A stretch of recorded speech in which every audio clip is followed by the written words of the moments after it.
સ્થાપત્ય હોંગકોંગનું સમુદાય કેન્દ્ર.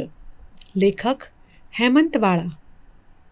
આ એક કમ્યુનિટી માટેનું સ્થાન સમુદાય કેન્દ્ર છે. જ્યારે પણ કોઈ સમુદાય કેન્દ્રની રચના નિર્ધારિત કરવામાં આવે ત્યારે સામાન્ય રીતે એવી અપેક્ષા હોય કે તેમાં હળવાશ હોય, હૂંફની અનુભૂતિ હોય, પરંપરાગત રીતે સ્વીકૃત પરિસ્થિતિ હોય, સામાજિક માળખાને અનુરૂપ સ્થાન નિર્ધારણ હોય, ક્યાંક ગોપનીયતા હોય તો ક્યાંક ખુલ્લાપણું હોય, અને એ બધા સાથે એક પ્રકારની સરળતા અને સુસંગતતા હોય. પણ અહીં આમાંનું કશું જ નથી. માત્ર 100 ચોરસ મીટર જેટલા વિસ્તારની સ્થપતિ સુ ચાંગ ડિઝાઇન રિસર્ચ ઓફિસ દ્વારા તૈયાર કરવામાં આવેલી આ રચના સ્થપતિ માન્ય સાથે ઘણો વિરોધાભાસ ઊભો કરે છે. આ સમુદાય કેન્દ્રને તાજેતરમાં જ ખુલ્લું મુકાયું છે. નવીનતાને કારણે હાલમાં તો સ્થાનિક સમાજમાં તેની સ્વીકૃતિ છે, પરંતુ લાંબે ગાળે તેના પ્રત્યે કેવો પ્રતિભાવ અપાશે તે વિશે પ્રશ્ન રહે તેમ છે. આ રચનાની સ્વીકૃતિની માત્રા ભવિષ્યમાં જ જાણી શકાશે.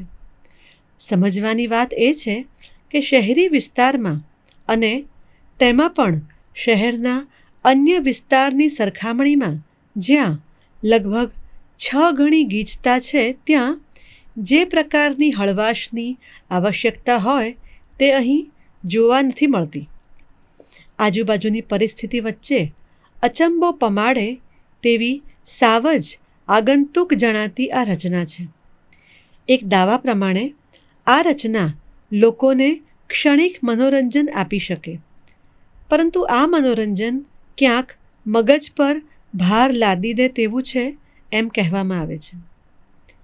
આ રચનાથી શહેરી જીવનને એક નવો અનુભવ મળશે, પરંતુ આ અનુભવની યથાર્થતા ચકાસવી જરૂરી છે. શહેરનો આ વિસ્તાર વિવિધ પ્રકારની માલિકી હેઠળ આવતો હતો, તેથી કદાચ અહીં દરેકની ભાવનાને ન્યાય આપવાનું મહત્ત્વ રહેલું હશે. આ રચના દ્વારા મળતો ન્યાય યોગ્ય છે કે નહીં તે પ્રશ્ન જાણે પૂછાયો નથી. અહીં મુખ્યત્વે વાંસ અને લાકડામાંથી બનાવાતી સામૂહિક જાહેર છત્રીની જે કલ્પના છે તે એક રીતનું હંગામીપણું સ્થાપિત કરે છે. સામાજિક સમુદાય કેન્દ્રમાં આવું હંગામીપણું ઇચ્છનીય ન ગણાય.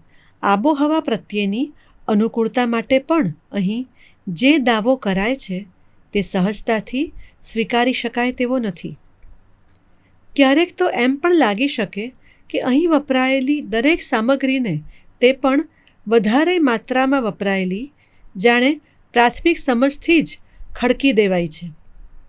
આવી બહુવિધ માલિકી ધરાવતી જગ્યામાં ઉચ્ચ ગુણવત્તાવાળું સમુદાય કેન્દ્ર કેવી રીતે બનાવવું તે એક મુખ્ય પડકાર હતો.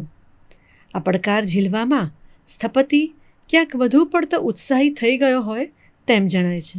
સકારાત્મકતાથી વિચારીએ તો ગેલ્વેનાઇઝ લોખંડ તેમજ લેમિનેટેડ વાંસનો અનોખો ઉપયોગ, કંઈક અંશે સમુદ્રી જહાજના કોઈ ભાગ જેવો દેખાવ, આકારમાં પ્રતીત થતી એક પ્રકારની તરંગમય ગતિશીલતા, વિશેષ પ્રકારની દ્રશ્ય અનુભૂતિની ઉત્તેજના સ્થપતિ કરી શકે તેવી કલ્પના, શહેરના ગીચ ઘનતાવાળા વિસ્તારમાં આશ્ચર્ય ઉત્પન્ન કરવાનો પ્રયાસ, શહેરના જે વિસ્તારના કેન્દ્રમાં અનોખું કેન્દ્ર સ્થાપિત કરવાનો પ્રયત્ન, માળખાકીય બંધારણમાં એક પ્રકારની સ્પષ્ટતા, સ્થાનના ચોક્કસ વિભાગ પ્રત્યેની વિશેષ પ્રકારની સન્મુખતા, માહિતી તેમજ ચોક્કસ પ્રકારની સમજણ માટે પ્લેટનો સર્જનાત્મક ઉપયોગ, જૂની અને નવી તકનીક વચ્ચેનું રસપ્રદ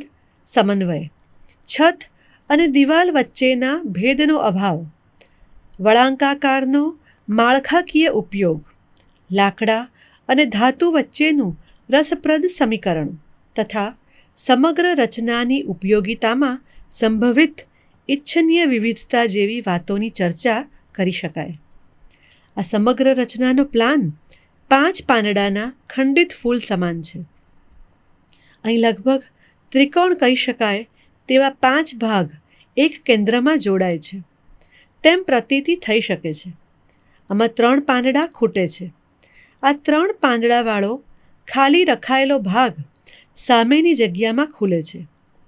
અહીંથી આ રચનાના આગળના વિસ્તારમાં પ્રસરે છે. અહીં સામે ઔપચારિક અને અનૌપચારિક સમન્વય સમી બેઠક વ્યવસ્થા છે. અહીં મોટા માપના લાકડાની માળખીય રચના પર વાંસ, લાકડા અને ગેલ્વેનાઇઝ લોખંડની પ્લેટ જડી દઈને દિવાલો અને છત ઊભી કરાઈ છે. રસપ્રદ રીતે અહીં દિવાલો જ ઉપર જતા વળાંક લઈને છત બની જાય છે. અહીં બારી બારણા કશું જ નથી અને તેથી ચારેય દિશામાંથી અહીં પ્રવેશ શક્ય બને છે. એક રીતે જોતા આ રચનાને સ્થાન કે આબોહવા સાથે કોઈ સંદર્ભ નથી. તે ગમે ત્યાં હોઈ શકે. તેની સાથે ચોક્કસ પ્રકારની ઉપયોગિતા પણ સંકળાયેલી નથી. તેનો ઉપયોગ કોઈ પણ પ્રકારે કરી શકાય. તેના આકાર સાથે ચૈત્યનો ખ્યાલ વણાયેલો હોઈ શકે, પરંતુ તે ધાર્મિક આકારની અહીં સાંદર્ભિકતા ચકાસવી પડે. આ રચનાનું પ્રમાણમાપ પણ સંસ્થાકીય નથી અને તેથી સમુદાય કેન્દ્રની ધારણા ક્યાંક નબળી પડે છે. એમ જણાય છે કે આ મકાન ઓછું અને શો પીસ વધારે છે. એમ પણ જણાય છે કે સ્થપતિએ આમ જ કરવું એમ નક્કી કરી દીધું હશે અને પછી તે પ્રમાણે રચના નિર્ધારિત થઈ. સમજવાની વાત એ છે કે સ્થાપત્ય એ કંઈ બહારથી લાદી દેવામાં આવેલી ઘટના ન હોઈ શકે. અહીં એ રીતની ક્યાંક પ્રતીતિ થાય છે.